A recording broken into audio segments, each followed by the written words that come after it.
Okay, folks, so what's a professional house cleaner's best tips for taking care of a white marble floor?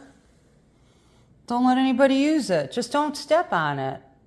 If only. No, actually, the best thing you can do with marble, and especially, well, any marble, anything that's even granite, if you use just hot water on a schmop, so those are those square or rectangular, not square, but rectangular mop heads that you wring out. They're terry cloth, right? Fiber, microfiber, you wring them out, you put them on there. Now, that's great. However, you could end up with water spots. So, unfortunately, the thing you want to do with this, if you get it wet, you have to dry it with another microfiber.